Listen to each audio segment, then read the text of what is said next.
Our dear Father in heaven, we are so grateful to be here tonight and to be able to discuss the matters of our city.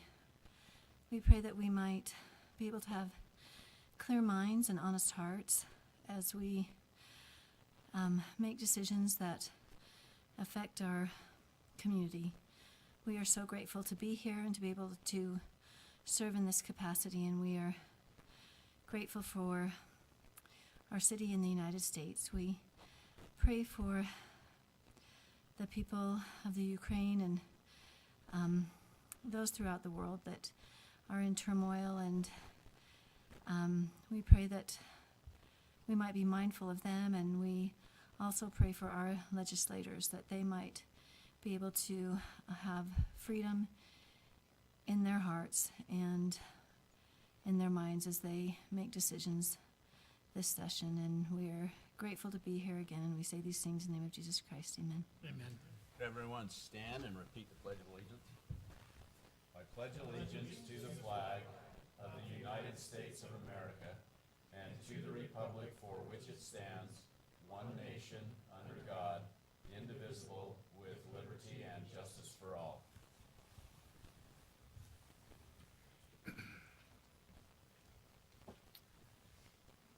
Okay, do we have any youth here that would like to be recognized? Do you want to be recognized? But no. Just tell us who you are and what you're here for. Oh, wonderful. We're so glad that you're here. Thank you so much. Is this your mother attending with you? Okay, great. We're grateful that you've come here. So thank you very much. And we hope that we give you the answers to your school project. How's that? That's good.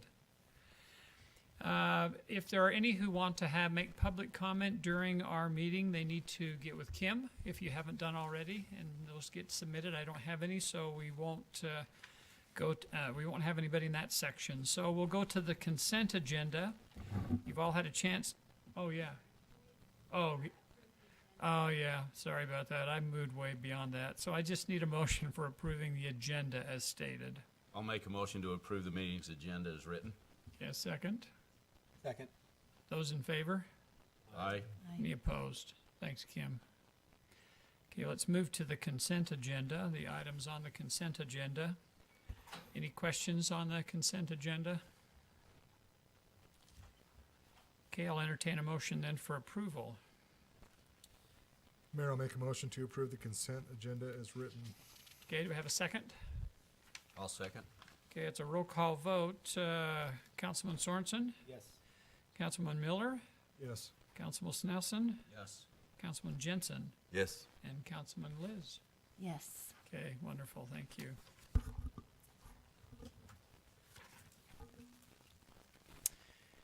Okay, we are having a public hearing in relationship to a resolution to amend the budget.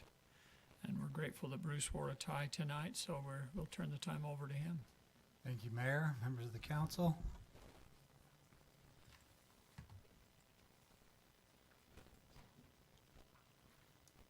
You have a staff report in your packet that includes a summary of the items that are being considered in this budget amendment. I've created a little chart here that should be on your screens to sort of summarize that. I'll walk through these items individually. If you've got any questions, feel free to stop me and ask. And if I can't answer them, we've got, I think, directors here that can explain more than I can.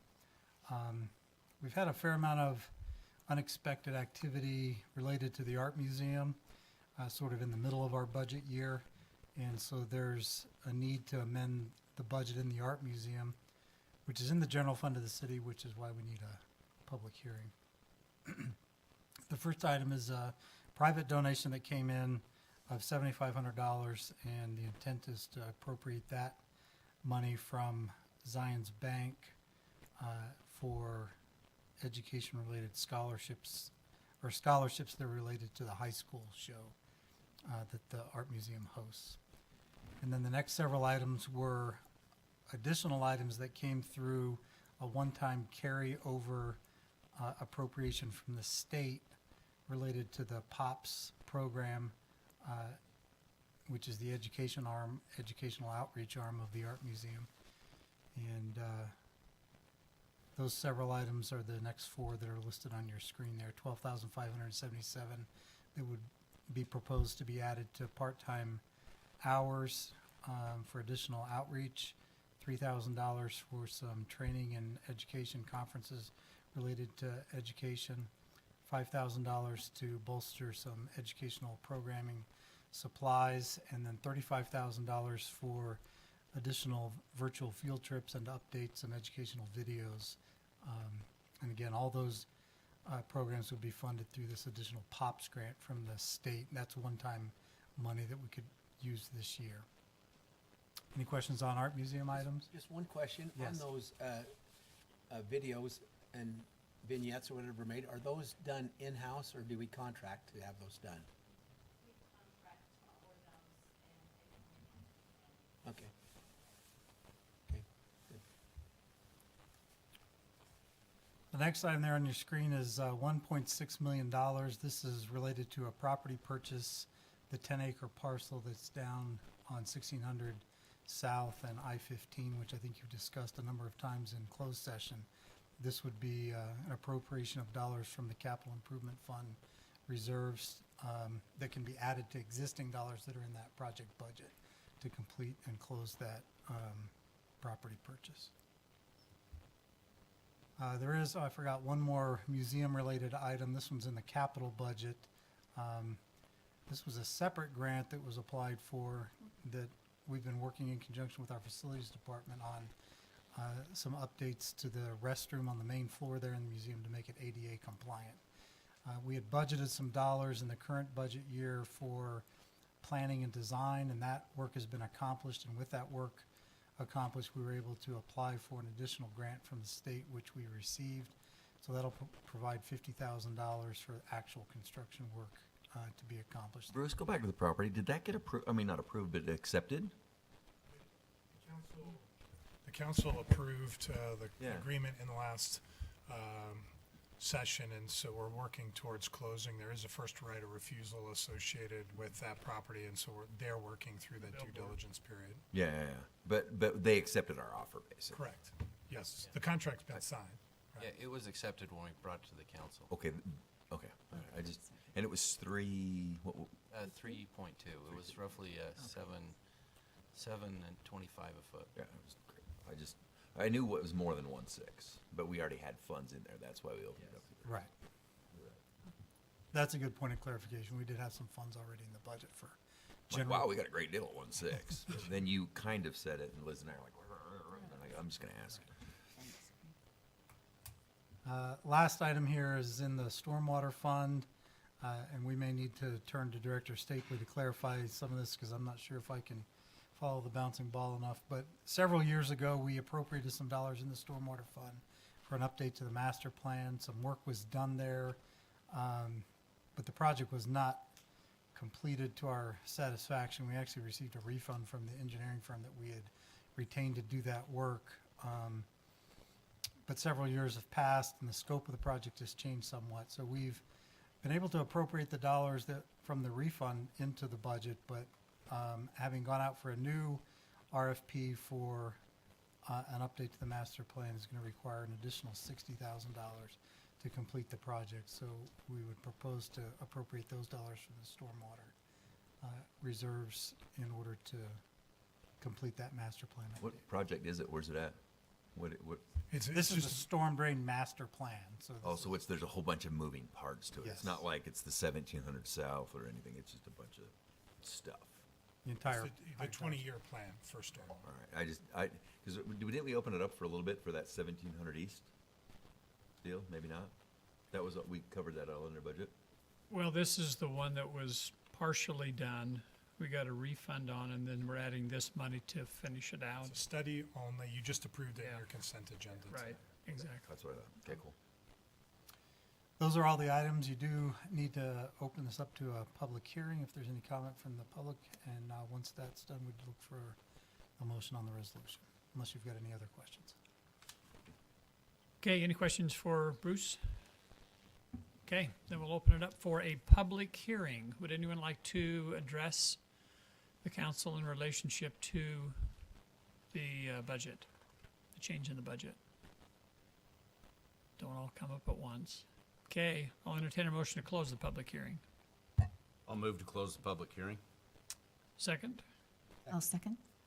Okay, those in favor? Aye. Aye. Okay, I'm open for a motion. I make the motion to approve resolution number 2022-09 to open and amend the general fund, capital improvement fund, and stormwater fund budgets for operating and capital expenses applying to the fiscal year ending June 30th, 2022, as outlined in Exhibit A. Okay, that's a roll call vote. Oh, excuse me, I need a second. I'll second the motion. Thanks, Jason. Call for a roll call vote. Mike? Yes. Chris? Yes. Craig? Yes. Liz? Yes. Jason? Yes. Great. You got off easy, Bruce. Okay, Troy, we got to go through the ordinance on Title V on commissions and boards. Mayor and City Council, thank you for the opportunity to discuss boards and commissions for a moment tonight. I just have a couple of slides, and then with your permission, Mayor, Jack Urquhart, who's one of the driving forces in preparing the ordinance language itself, will present kind of the nuts and bolts, if you will, of the proposed ordinance this evening. Currently, our boards and commissions, we have a fairly lengthy list of boards and commissions as set forth here. What's being proposed tonight is that we combine Parks and Recreation Board and the Springville Arts Commission to a Parks, Arts, and Recreation Board with one of the primary responsibilities there in terms of recommending to the council the allocation of forthcoming PAR, or Parks, Arts, and Recreation taxes. Landmarks preservation would stay the same. Power and water advisory boards would be combined to become a utilities board, with the duties of that utilities board being expanded to address long-term planning needs of all of our utilities, not just power and water. The library board and planning commission would remain the same.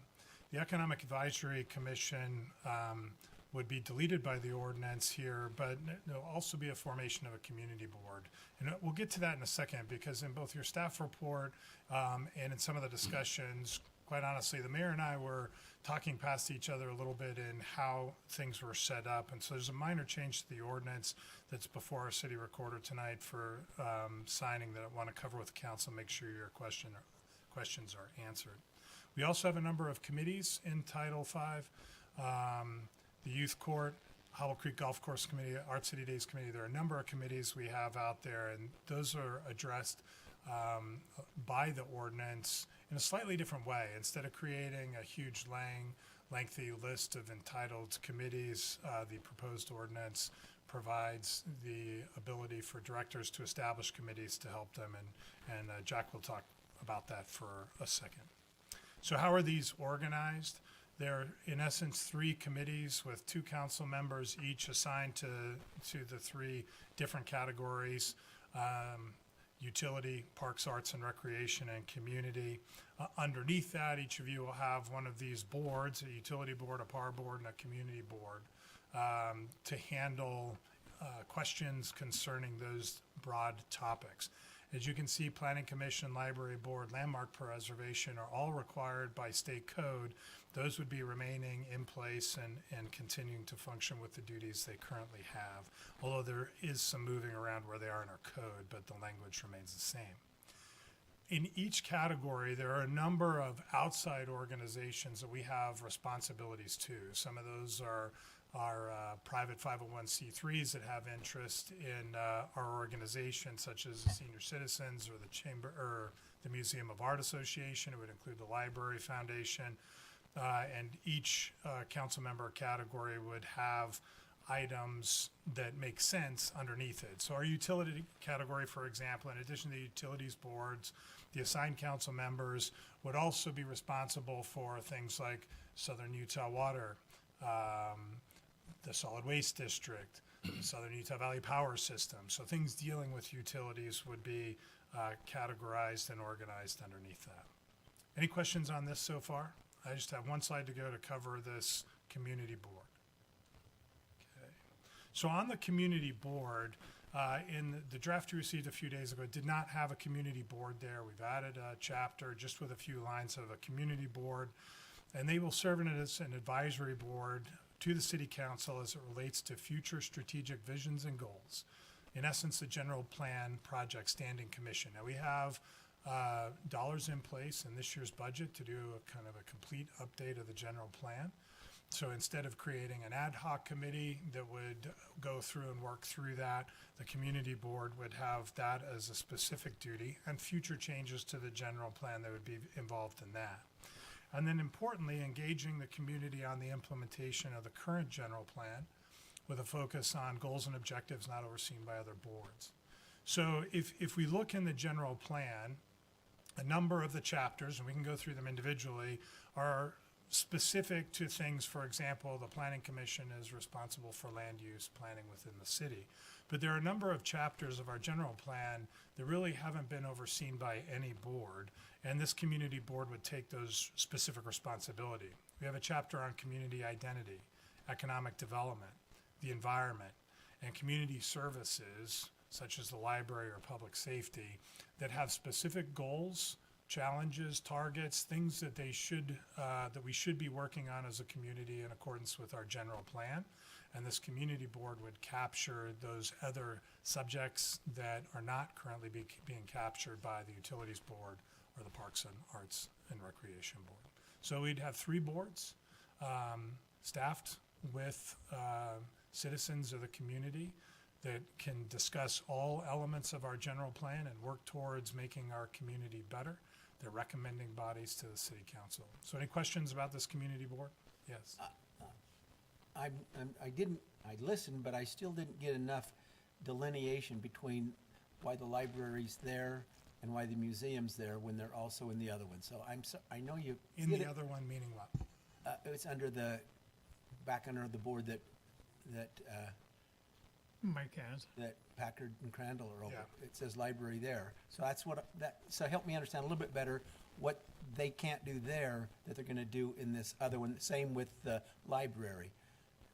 Yeah, and that's a fair question.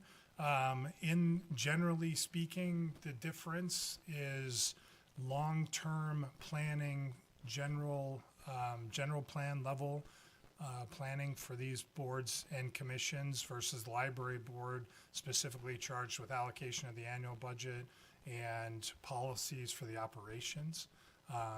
So it narrowed down there. But with that said, as you read the specific duties of each of the boards, they are currently very, very broad and general.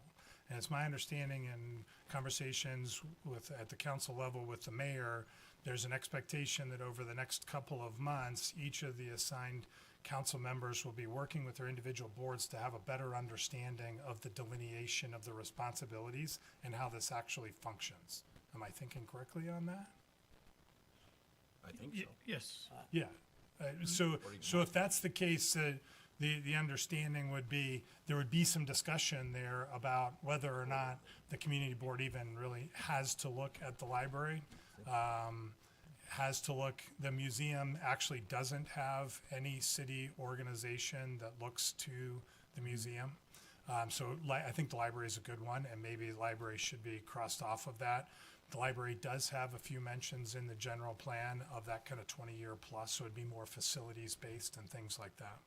So that would be my general answer is we need your help in determining what's best for you by working with these boards and commissions to say, here's the scope of our activity, and if that means we need to come back and fine-tune the duties, or simply write, here are our operating practices so that we have it written down that everybody understands what each different board and commission is doing.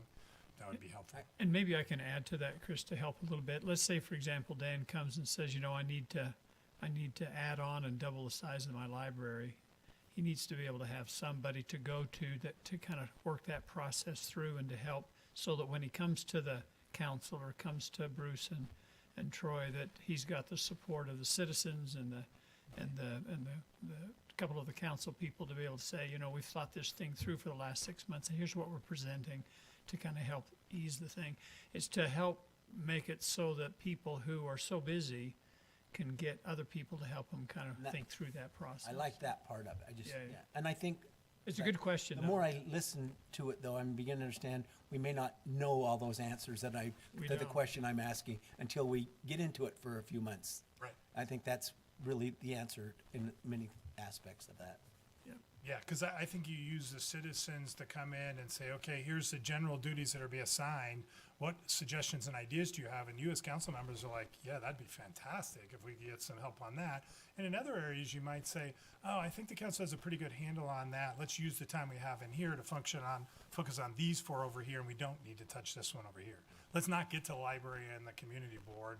We have all of this other work that needs to take place. We'll let the library board do that because they have capacity still. Okay. Jack, I think it's your turn. Hi, Council. Hi, Jack. Just, yeah. So I just want to get a little bit specific about how we went about organizing new code language about committees and boards, or commissions and boards, rather. The first thing is I wanted to generalize and standardize the rules for commissions and boards kind of up front. What we had before was kind of different rules and embedded within each of the different commissions and boards in the code, making for really long chapters of all of the boards and commissions and different rules that it didn't really make sense why they were different. So that's what we've done in the first chapter, and I'll show you that in a second. We moved the library board into this title. It was in Title 4, which was about public property and utilities, so now it's kind of where it belongs. Commissions and boards, then each specific one has its own chapter that's simple and short with powers and duties. The exception to that is some of the boards that Troy mentioned, like the library board, where there are some requirements by state that are different from what we generally want to do. We basically just copied and pasted that, simplified it a little bit. And then I think the way that it's organized, you'll see it'll be really easy in the future to drop in new commissions and boards. If you want to establish them, you'll just put in what their rules and their duties are, or their powers and their duties, and that'll be pretty straightforward. So the structure is in this new title, which is 5A. We have the first chapter, which is boards established and general rules, and let's just get into each of these. So here are kind of the bullet points on each of the general rules that we've landed upon. So board members will be appointed by the mayor with advice and consent of the city council. Each will have 7 to 13 members. The board will select a chair and vice chair who will serve for 2 years maximum in those positions. 2 city council members will be assigned to each commission and board. Board members will serve for 4-year terms. And then they may be appointed for less time to allow for staggered terms, like at the beginning, some may be for 4 years and some for 2 years. And then finally, they may serve for 2 consecutive terms if reappointed, or 10 years maximum. So the way that that works is if I'm appointed initially for 4 years, I could be reappointed for 4 more years, 2 full terms. If I'm initially appointed for 2 years, could be reappointed 2 more times for 10 years total. So just a quick question on that. So is the intent to say you can't serve on that particular board for additional terms and you could serve on a different board or commission? Because I mean, that ought to be clarified. It makes it almost sound as if you can't be on a board.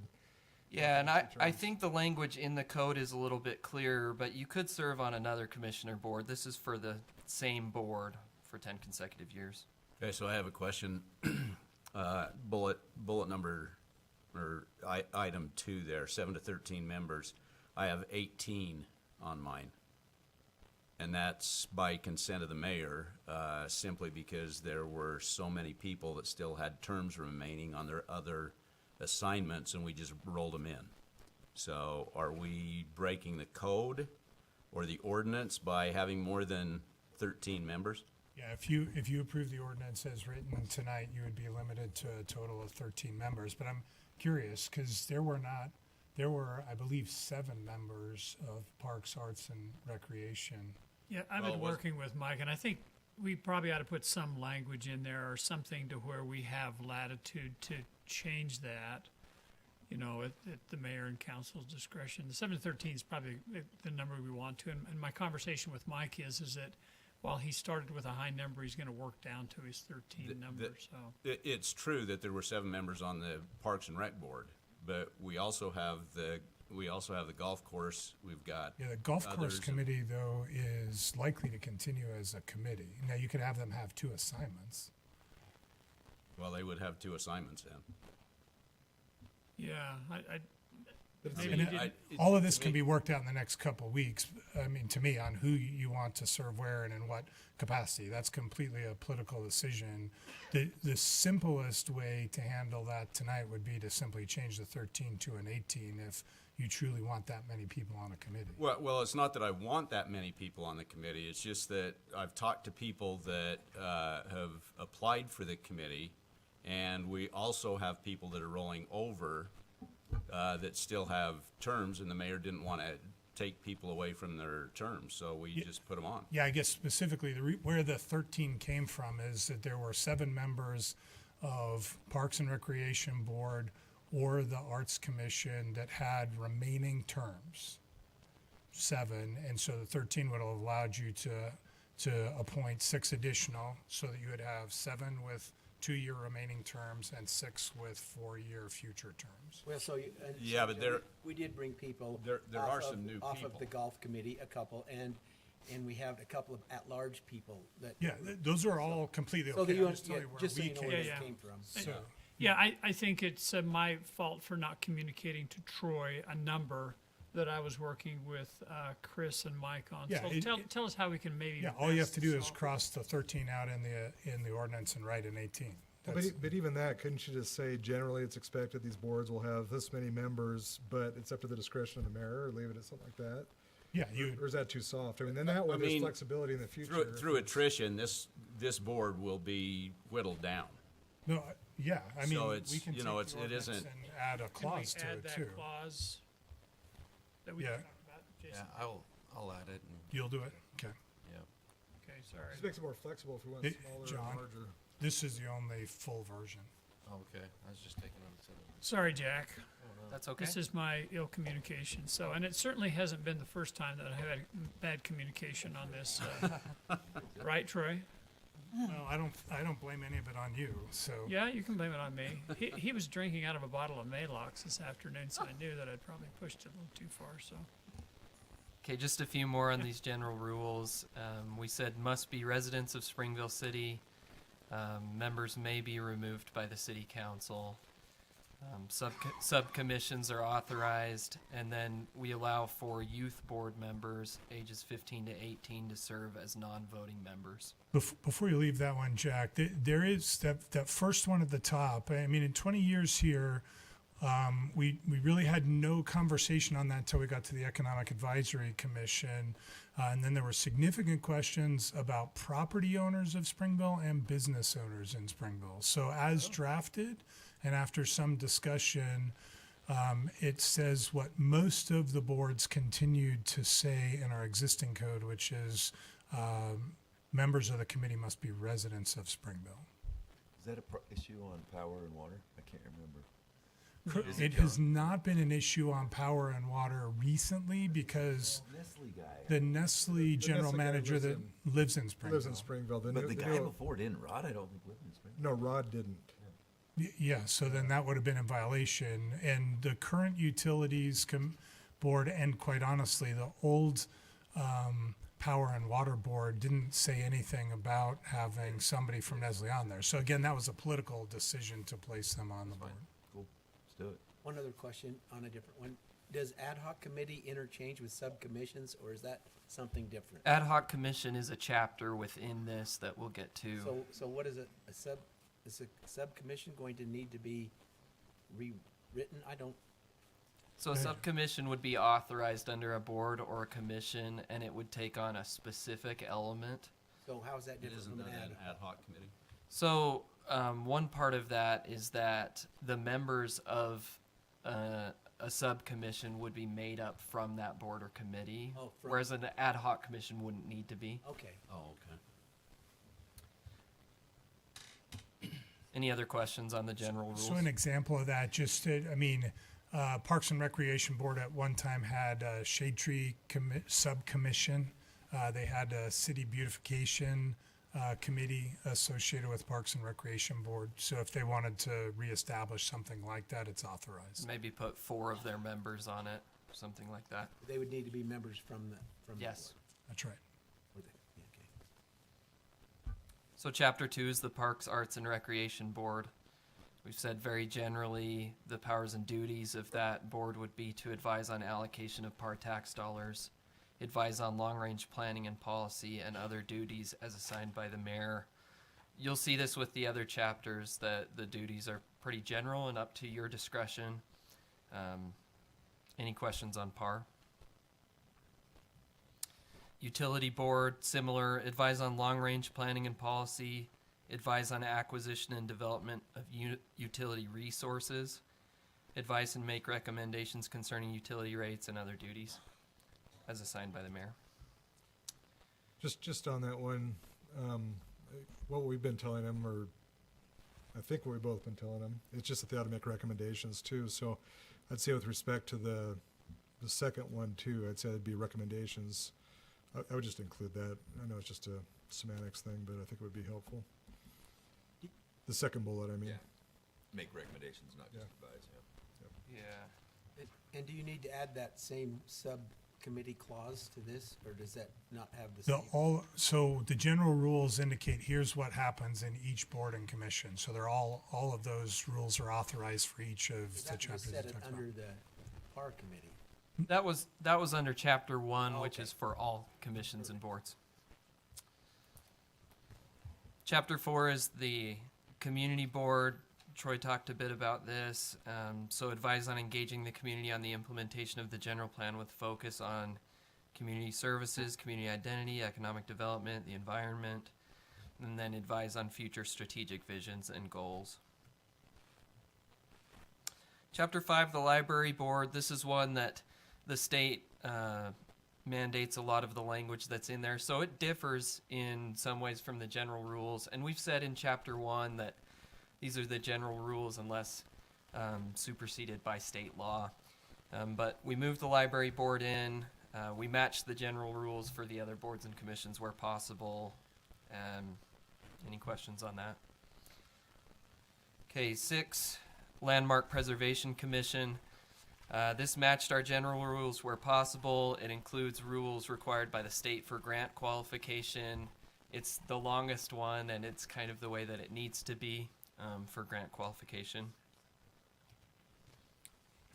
Chapter 7 is ad hoc commissions, and this is different from subcommissions in that they may be called by the mayor and city council for special and specific purposes. You can appoint anyone to these as long as they match the general rules, and then you'll set the terms when they're called on these ones. Generally short term. And then chapter 8, this is the final chapter. This is committees that Troy talked about. They can be established by policy, by directors, and they're to aid city staff with programs and initiatives. So he gave some examples such as the Art City Days Committee. We have a Cultural Awareness Committee. Some things to help our efforts as departments, and just another opportunity to increase volunteerism and engagement with the city.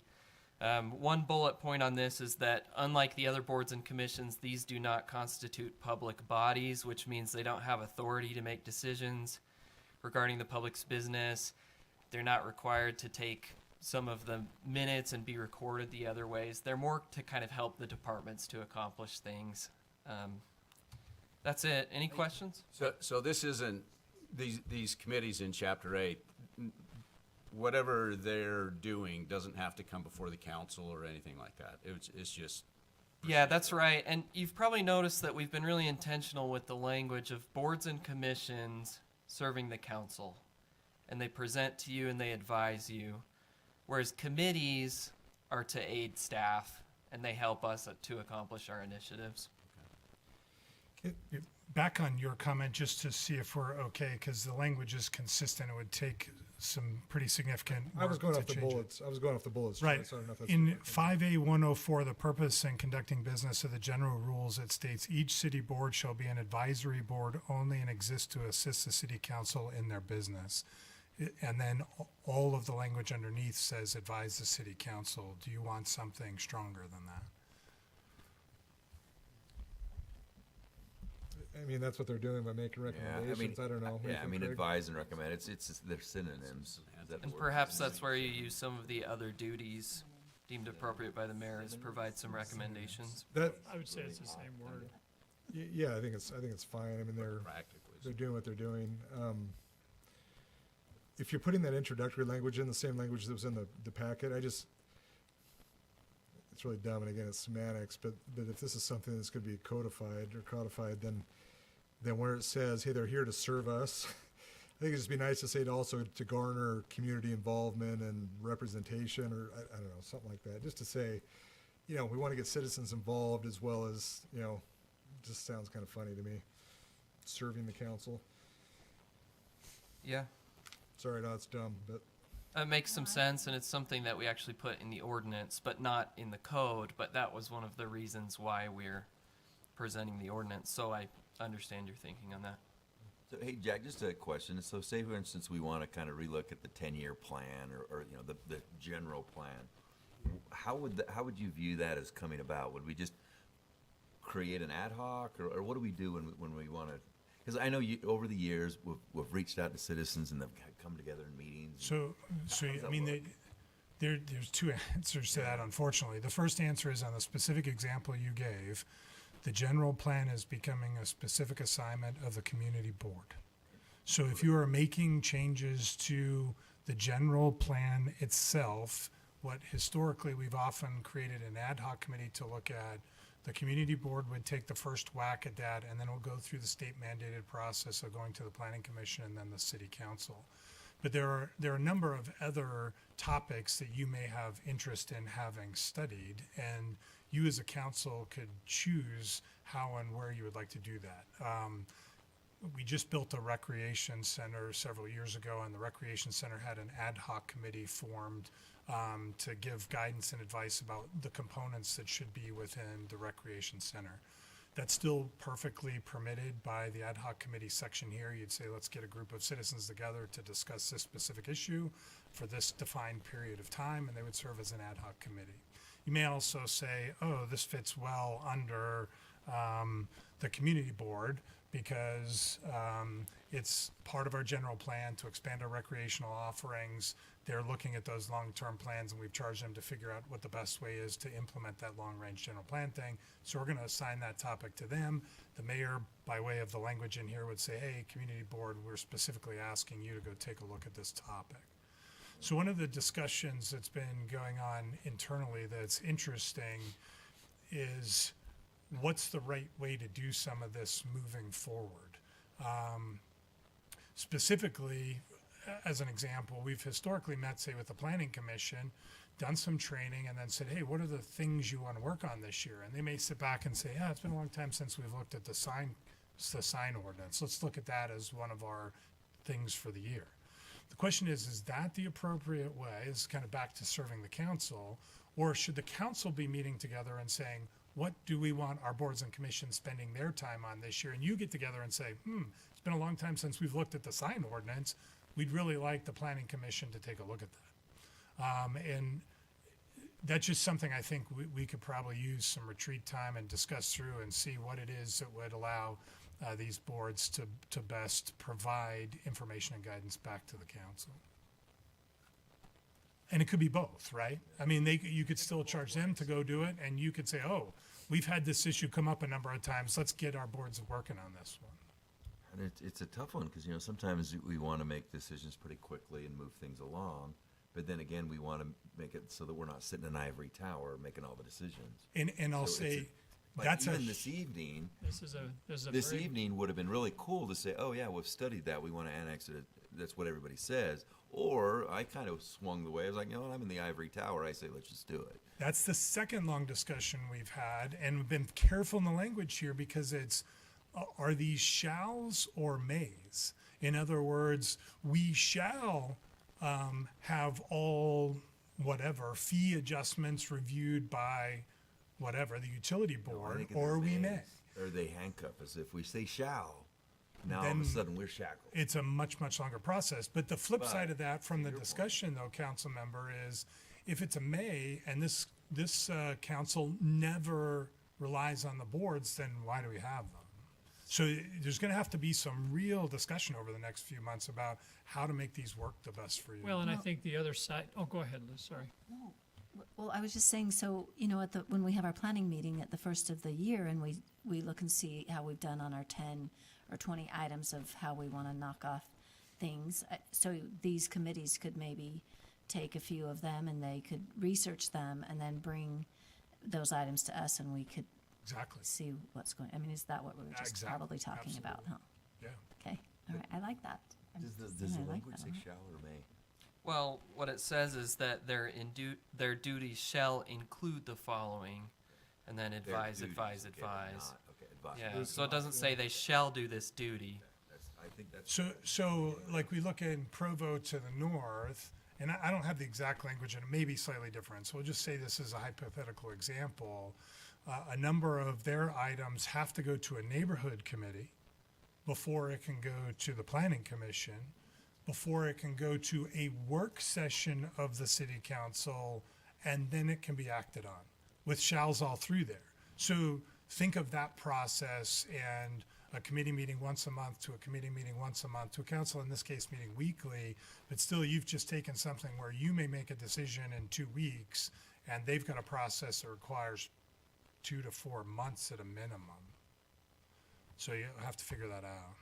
Well, I think that we can, because I think we all understand the spirit of what's going on here. And I just have to say, this is so counterintuitive to me. And the reason why is that I've been I'm in private practice as to where you make decisions very fast and quick and move ahead. But this involves much more people, the citizens. That's really who we have a responsibility toward. And it involves them in these committees and gives them the opportunity for input along with staff to make the kind of decisions the community want. Because you sit in these ivory towers and you think you know, and sometimes you do know, but sometimes you don't know, and it's important for people to have input. But this is the struggle Troy and I've talked about for weeks and weeks, is at what level do we want to make sure that we don't hamstring ourselves to be able to make good decisions, timely decisions in a prudent way? That these commissions are really, and committees are really there to help us. And it's going to take us on the council to say, you know what, I think we need to let some people study this. Or we're going to have to wait for this study because they're doing a lot more time and due diligence than we ever could do on the city council. So it's a learning process. There's going to be adjustments to this. But I think fundamentally, I still believe that it allows the citizens to have more input and to have more people at the table. So anyway, There's enough comment. marketing. The residency thing isn't required for these ad hoc committees and commissions, is it? It's not, Yeah, ad hoc would be yes, committees, no. Correct. You could write though I could double check that, but it seems to me you could write, it needs an enabling resolution. Like one of your right? golf people is Pereiro no, I don't, up in Mapleton. no, that's not what I'm thinking. Oh, When we did we did a master plan when I was superintendent, I was on the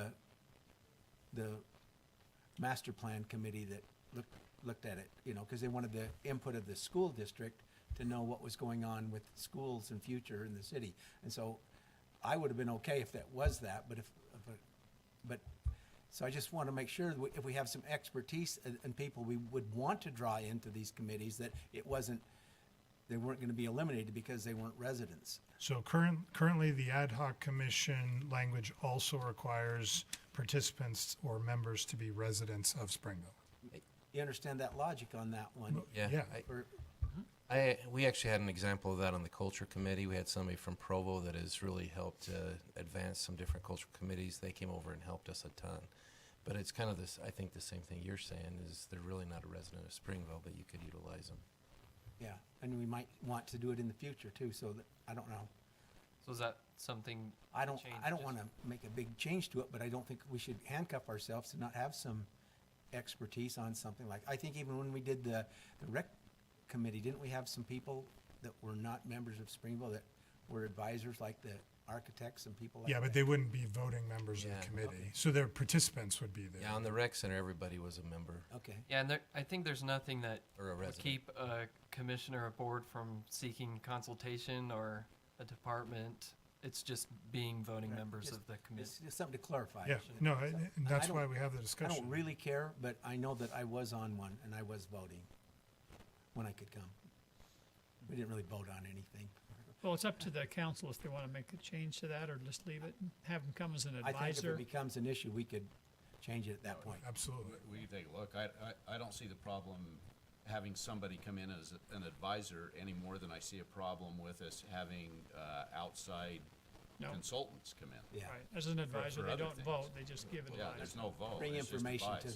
to And that. in some respects, we glossed over that quickly, but I think it's a pretty exciting thing to have the opportunity to have youth appointed by the mayor to serve on there. They're serving as non-voting members, but the language in here encourages the board and commission to seek their opinion in advance of voting. So while they may not actually vote on the end, hopefully we're getting our youth participating in the process. Yeah. Yep. They can advise and recommend. I'm comfortable with that, real comfortable with just knowing they could come in and advise, and if needed be, we could address it if we felt like we had Yes, to. absolutely. These are great questions. Others? Well, I was just thinking, so you're thinking of these these committees as, maybe not making decisions like the quick decisions that we need to make, but bringing up the items that we want to think about and we want to work on and move forward, and then they'll bring them up. In answer to your as we question, go. Does yeah, that make these are sense? bigger Like these are- decisions, more long-term decisions. They're not, They're not They're not nightly decisions or operational, like, no. yeah, so, Should we buy this truck or not? yeah, No, no. it's longer-term strategic thought process. Where do you put the next substation? yeah. Where do you put the next police station? Where do you, that's, And that's where the may or shall come in? Okay, never mind. No. That is the mayor The- shall. The may or question. Yeah. shall question is Yeah. as just how much authority that they have. right, and I mean, honestly, these committees in the city, aside from this, correct me if I'm wrong, are really at the discretion of the council and the mayor in the sense that they're here to help us. They're here to Yeah. get input for us. I like So- it. I think it's really great. I think maybe we can get some things done and on agendas that might come up that will maybe be quicker than if they weren't here. That's what I'm thinking. Well, then they would have the decision made, and all we would have to do is Yeah. understand it. Yeah. Speak into the microphone. Oh, Right. okay. I thought Yeah. I could hear myself. So are we in a spot where we need to postpone this and get the language out? Have you got this? I mean, the only official change that we've entered so far, unless we want to add some of the conceptual language here, Attorney Penrod has suggested that in 5.1.102, we add after 13 members unless the mayor determines otherwise. So it'd give the mayor the ability to appoint people beyond the 13. That's good. Perfect.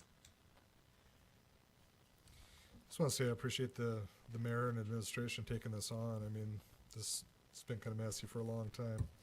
So I'm glad we're simplifying it. And honestly, what it does is it seems like it, utilizes the talent that we have involved in these committees, right? Instead of just kind of taking their time, feeding them a donut. It's like gives them purpose, and hopefully we'll apply it that way as council members as we're interfacing with these, they don't want their time wasted, and they don't deserve to have their time wasted, so I think they can really be beneficial if we approach it this way. So anyway, I just appreciate the fact that we're looking at it, and I'm glad we are. I just have one question that popped into my head here. I didn't see anything in your presentation, or it's probably in the weeds in the language, but in terms of who leads these commissions, who takes care of the meetings, are we electing chairman? It was. Or, Yeah, a chair and a vice chair, Okay, that's was in the there something language. there? Yeah. Okay. And so importantly on that, the old language had secretaries being adopted. We feel at the staff level with the complexity of the public meetings laws at this point that really should be handled at the staff level by paid personnel. So you would have a chair and a vice chair, so you had somebody to chair and lead the meetings. But then all of the administrative action will be take care of at the staff level. I wanted to make just one little comment. I think whoever's responsible for making up the packet, I know that Kim does a lot of that, but there was a lot of good, this was a long packet edition, reading through it and the cross-outs and stuff. There was a lot of work that went into it. And just so you know, it's helpful for us, so that it's not blind when we get here. We've read it and know what's going on and answers. There'd be a lot more questions if you didn't give that thorough of a presentation in the advanced packet. So thanks for that. That's really good to have. Thank you. That's why Jack's here. He can write. Just sorry to keep throwing grenades here, but also there's six different, they're not committees, but they're different organizations that we have representation on, at least as far as the utilities side is covered. So, I mean, how we handle that is maybe something to discuss and think about in the future too. About, I know some of those charters are written so they need a council member or a mayor, like in the case of SUVPS. I think it's council member or mayor that has to be representative, but I don't know, some of those things ought to change and let staff have more involvement. Or I was going to say, in most cases, they don't. It says the council has to adopt, a representative. In most cases, the ones you're suggesting don't. And I think from my many discussions with the mayor, he'd be fully supportive of making several of those staff assignments. Again, I think one of the core issues underneath this was to free time up among the council so that you can focus on the long-term, very deep, thoughtful discussions like we had in the last meeting, that you can actually spend some time chewing on what's the future of our community and how big should it be and where should the annexations be and what should they look like, as opposed to going to a SUMA meeting for 3 hours one morning where you're really not progressing anything on behalf of the city. And when key issues come, staff can come to you and get your involvement. Yeah, and I'd say there are a lot of key issues, and there's big Yeah. expenditures coming in all those groups.